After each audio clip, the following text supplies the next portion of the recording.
Hello everyone, hope you're having a fantastic day. Today we're going to be breaking down the first 3 episodes of Netflix Japan's new anime series, Godzilla Singular Point. The series is set in the near future and begins with 2 employees of Otaki Factory going to check out an alleged haunted house on the outskirts of a town in Chiba Prefecture.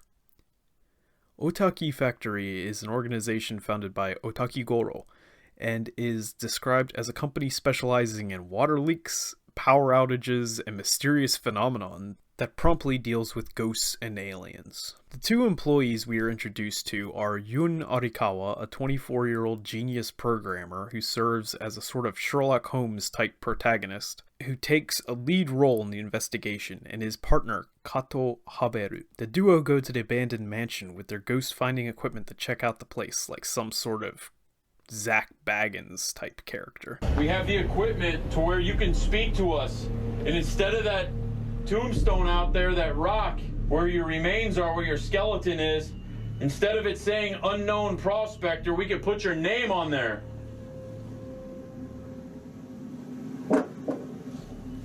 Yoon hears mysterious music coming from behind a bookcase and discovers a button that reveals a hidden room with an aquarium. We then cut to a girl named Kamino Mei, a grad student specializing in the study of theoretical life forms, who serves as the protagonist of the series. Mei is looking at a mural in the town and narrating the backstory that apparently involves a creature called the Wanizame, meaning crocodile shark, and the 2 heroes who fought against it. The title of this mural is allegedly Koshira.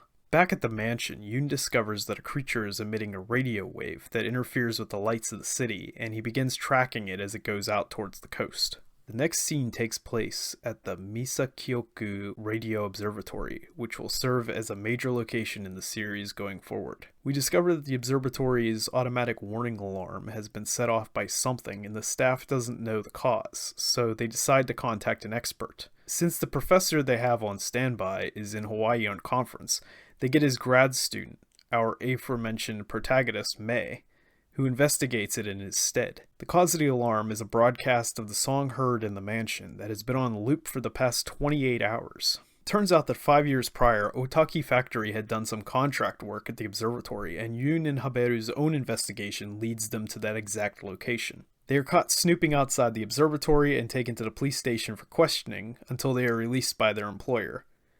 It is here that we are introduced to the owner of Otaki Factory, Goro, who is probably at least partially inspired by the scientist creator of Jaguar in 1973's Godzilla vs. Megalon, who had the same name. This Goro is a conspiracy theorist with an interest in the occult and has built a robot to protect the Earth from aliens.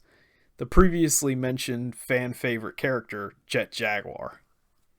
We also discovered that the song that the characters are investigating is called Alapu Upala and comes from India. It is unsure if this has any importance in the series going forward, though to me at least it does sound a bit like a Mothra song, so I wonder if this is the route they're planning to go in the future.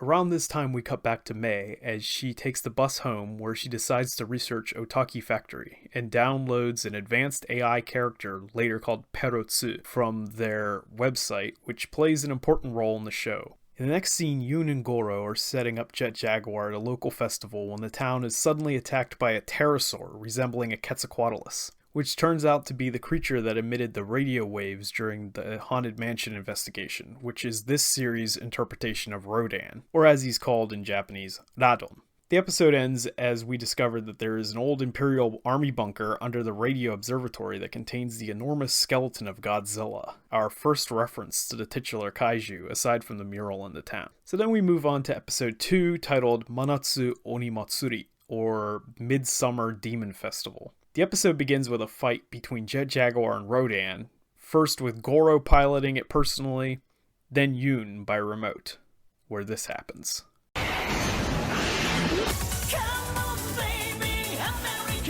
Jaguar is badly damaged in the fight, but succeeds in managing to chase off Rodan, who flies away, emits a call of some sort before mysteriously falling to its death, and for some reason the body is extremely hot.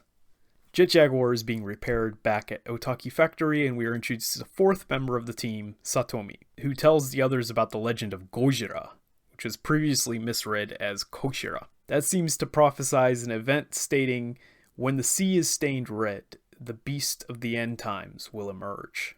Numerous Rodan carcasses are found, proving that it is much more than an isolated event. And the AI that May downloaded earlier decides to publish her research, which attracts the attention of a Professor Lee, a specialist in computational chemistry, belonging to a mysterious organization known as the Shiva Consortium. As a side note, there's a really cool part here where May is investigating dinosaurs, and we get a fun Easter egg calling back to the Radosaurus of the beast from 20,000 Fathoms, which of course is a 1953 movie that diehard fans will know heavily influenced the original Godzilla film. Sato, an employee at the Radio Observatory, begins his own investigation alongside the director concerning the Godzilla skeleton in the basement that leads back to the founder of the installation. We then cut back to Otaki Factory, where Haberu unveils a motorbike called the Gyro Canopy, which he refers to as Gyro Z, which is apparently equipped with some sort of special anti-Rodan antenna. We then go back to a pair of fishermen who witness hundreds of Rodan emerge from the red waters of the sea, which calls back to the prophecy mentioned earlier by Satomi, and it is here that episode 2 ends. So then we move on to our final episode for this particular breakdown, episode 3, titled Noboe no Kyofu, which starts with the flock of Rodan arriving and attacking the city, and we see that they are quite different from the previous species, now more closely resembling a pteranodon, which is the typical template for the kaiju. Otaki Factory attempts to lure them out of the city using the Gyro Z, but they end up getting into an accident on the way and are trapped in a roadside building and a bus by the Rodan. Meanwhile, May, with the help of the AI program, hijacks a robot drone from Otaki Factory with the intention of checking on her home, but ends up getting involved with the Otaki crew and their fight with the Rodan flock. As a fun side note, the robot here seems to be a throwback Easter egg to Nigel from the animated follow-up to TriStar's 1998 film, Godzilla the Series, which was kind of a South Park-esque running gag where the hapless robot ended up meeting its demise in nearly every episode it appears in. It turns out that a couple schoolgirls trapped with the Otaki Factory crew are students of Japanese archery and use their Kyudo skills to distract the Rodan with a whistling arrow, and Yun and Haberu lure the rest away in the Gyro Z. And in true Nigel fashion, the drone sacrifices itself to buy the Gyro Z a bit more time, and as before, the Rodan all eventually die off mysteriously.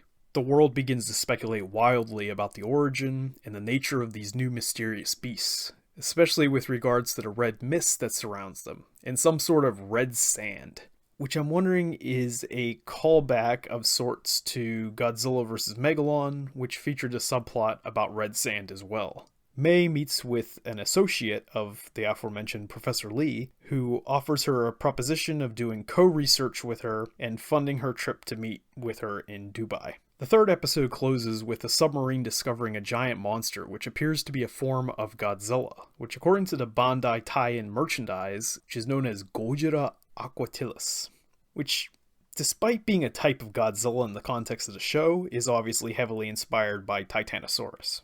Godzilla aquatilis is curiously surrounded by the same strange red mist that was seen accompanying the Rodan earlier in the series, which is where we will finish this breakdown. Personally, I think the series is interesting, but I'll have to see more before I can make a definitive conclusion. Godzilla Singular Point is currently airing on Netflix Japan, and long-term viewers of this channel will know that I live in Japan, which is why I've seen the show, but it can also be seen on a number of websites online with English subtitles. But if you prefer waiting to see the official release, it'll be airing on Netflix in the US and presumably other international markets in June, likely after the original 13-episode season has been fully released in Japan. If you've seen Godzilla Singular Point, let me know your opinion of the show in the comments below, and if you like this video, be sure to leave a like, and consider subscribing to this channel to see more content like this in the future. As always, thanks for watching.